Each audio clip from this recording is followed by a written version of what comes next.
Is a big circle the same shape as a small circle? Are we counting squiggle as one big category?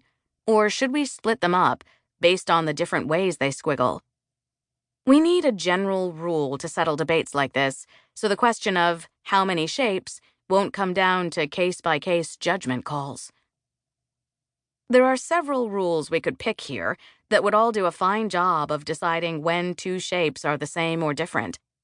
If you're a carpenter or an engineer, you'll want a very strict and precise rule, one that calls two shapes the same only if all their lengths and angles and curves match up perfectly. That rule leads to a kind of math called geometry, where shapes are rigid and exact, and you do things like draw perpendicular lines and calculate areas. We want something a little looser. We're trying to find every possible shape, and we don't have time to sort through thousands of different variations of squiggles.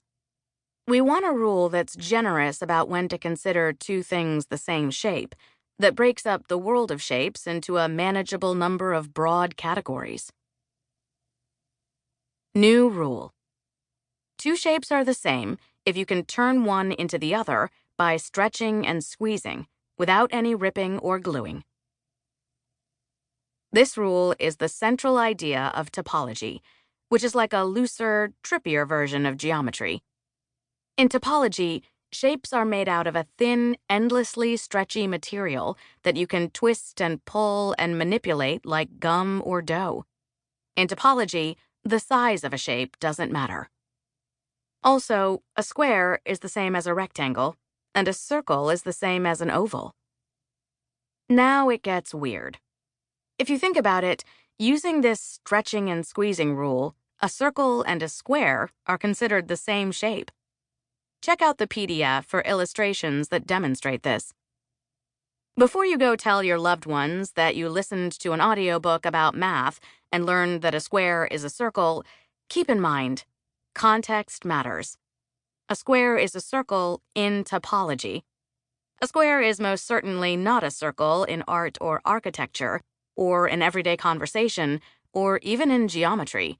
And if you try to ride a bike with square tires, you won't get very far.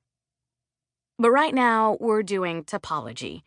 And while we're doing topology, we don't care about frivolous little details like pointy corners that can be massaged away. We look past superficial differences, things like lengths and angles, straight edges versus curved or squiggly ones. We focus only on the core underlying shape, the basic features that make a shape the shape it is. When topologists look at a square or a circle, all they see is a closed loop. Everything else is just a feature of how you've happened to stretch and squeeze it at the moment. It's like asking, what's the shape of a necklace? It's a square if you hold it one way, and it's a circle if you hold it another way. But no matter how you shift it around, there's an intrinsic shape to it, something fundamental that doesn't change, whether it's a square, circle, octagon, heart, crescent, blob, or heptahectahexadecagon. Since this shape comes in many different forms, it's not quite right to call it either a circle or a square. We sometimes call it a circle anyway, but the official name for this shape in topology lore is S1.